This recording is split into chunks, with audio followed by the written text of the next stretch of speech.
Kas teie teate, kuidas käib töö ühes väikses pruulikojas või kuidas jõuab sinna pudelisse see vedelik? Mina seda lähemalt näinud ei ole ja sellepärast me tulime RTV-ga siia Tartu Pühaste pruulikotta.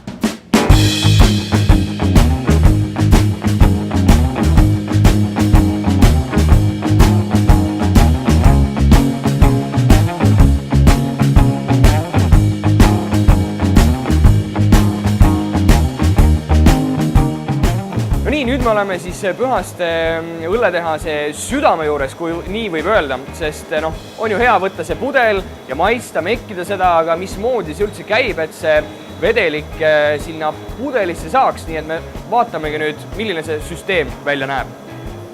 Nii, ma näen, et sul on siin juba tooraineid pandud paika. Mul on jah, see nii-öelda esimene samm, millest kõik pihta hakkab, et siis linnased. Et sellised näevad ühed linnased välja, söömuses väga head on. Kas siin on ilmselt tähtis, kus te võtate, millised nad on? Et see ongi asja alus vist, jah?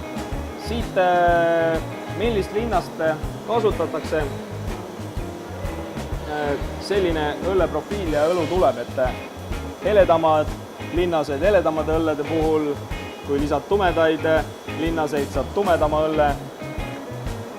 Siin saad lisada rukist, siin saad lisada nisu, kõike. See on rukis. Siin on nendel maitse nii hea, et ma ilmselt pähkleid ei söökski, ma võtaks endale selle tassi kõrvale. Ja. Mõnel pool pruulmeistrid alustavadki hommikut linnaste krõbistamisega.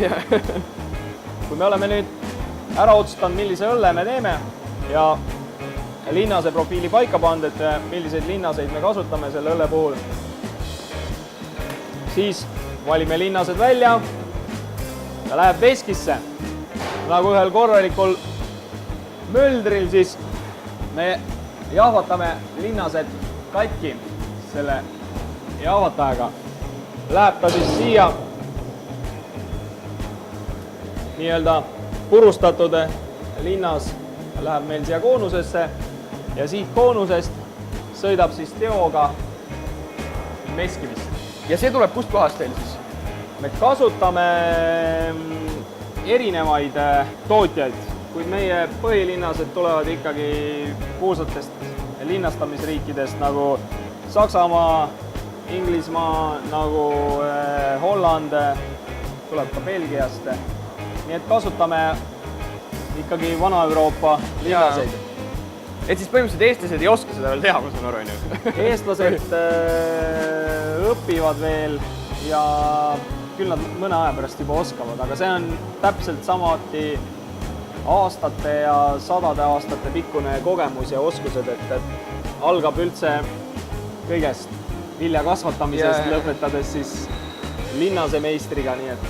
No nii, mis siis nüüd edasi sellega saab?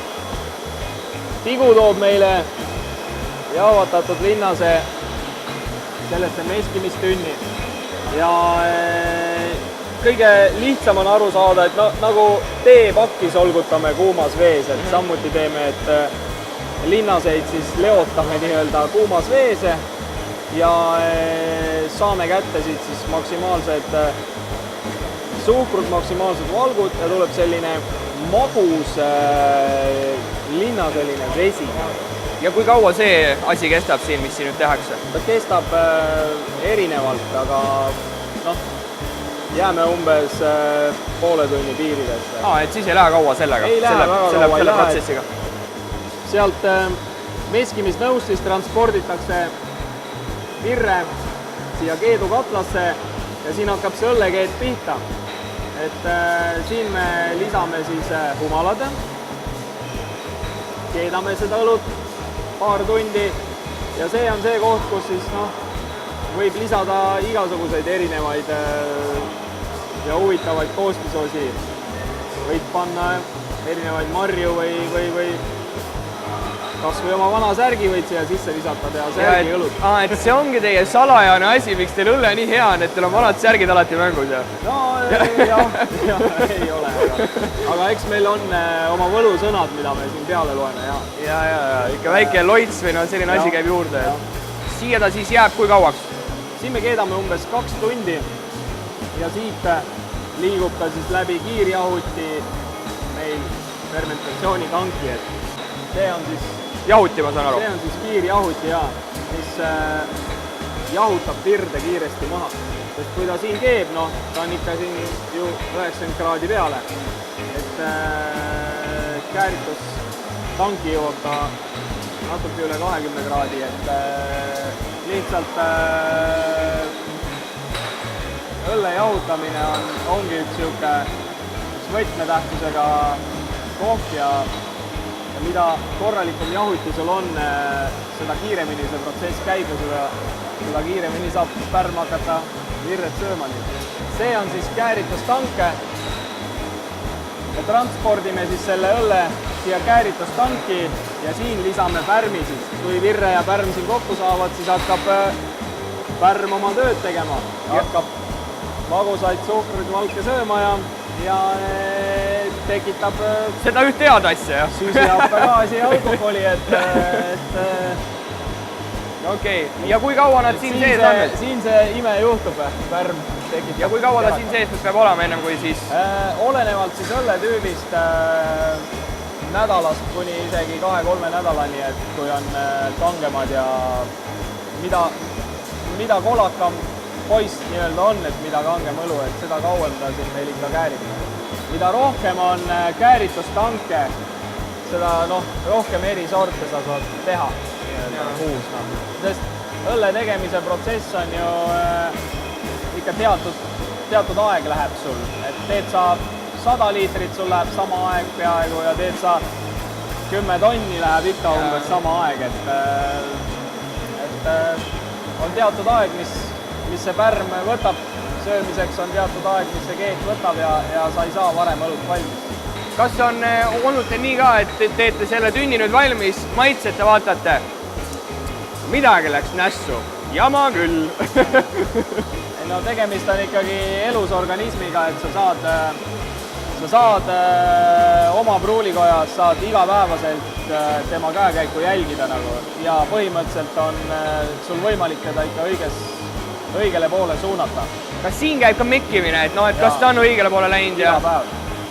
Iga päev võetakse siit proovid ja tehakse nii-öelda meie väikses laboris väikene laboritest, et vaadatakse, kas ta liigub õiges suunas. Pärm on piisavalt hästi töötab, kui palju ta midagi on ära söönud. Ma mõtlesin, et asi on nii, et siin on väike kraan, keerad lahti, vaatad, peaks olema õige, et liigub. Siin on väike kraan, on küll, jah. Et igast tangist võetakse ikka igapäevaselt, me võtame proove. Pruulmeister ütleb, et õlu on nüüd valmis, siis läheb ta meile siia villimistanki. Siin villimistangis toimub siis viimane protsess.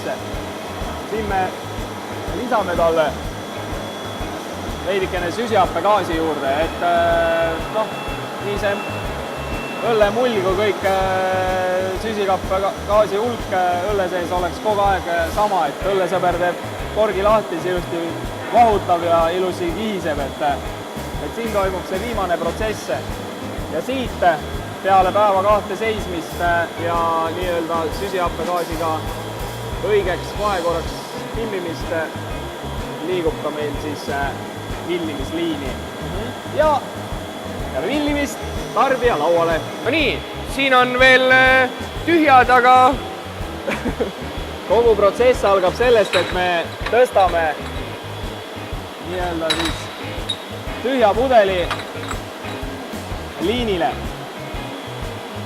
Peale seda, kui sa oled pudelit siia peale tõstnud, liigub pudel edasi sildistamise masina juurde. Siin pannakse peale talle sild. Ega siin midagi rääkida ei ole, kui ainult ise vaadata, näed. Sealt meil pudel läheb. Ja niimoodi ta ühe väikse keerutusega ilusa sildi peale saabki. Ega siin mingit ilmaimet ei ole, kui paned ainult sildirulli peale ja vaatad, et kõik jookseks.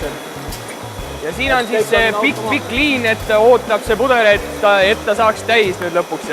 Ja, et siin nad ilusti rivis siis ootavad oma täitmist. No siin on juba tunda ka sellist lõhn, hea see lõhn on üleval, et no jah, et siin on, käib siis parasjagu pudelipesu, et see ongi esimene etapp siin. Pestakse siis kõik pudelid meil läbi. Peale seda, kui pudelid on pestud, liigub ta siis ilusti siia villimisliini. Siin siis toimub pudelite täitmine õllega. Peale seda, kui pudelid on õllega täidetud, liigub ta korkimismasina juurde ja korkimismasin paneb talle korgi peale ja läheb edasi pessu. Siin pestakse siis pudel puhtaks lihtsast õllest. Ja et ei saaks öelda, et tegemist ei ole käsitööga, siis kogu pakkimine käib käsitsi.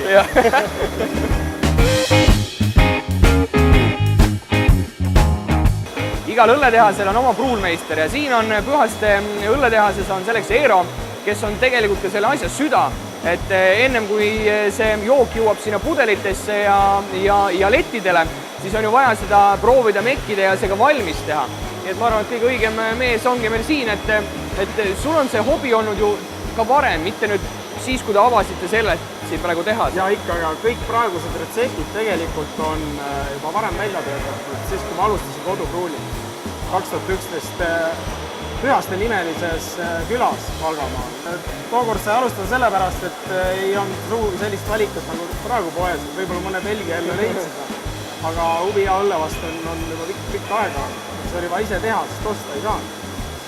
Ja nii ma pruulisingi kuskil 100 erinevat retsepti, millest praeguses sortimendis on, ma tegelikult ütleme, plaan on teha neist pooled.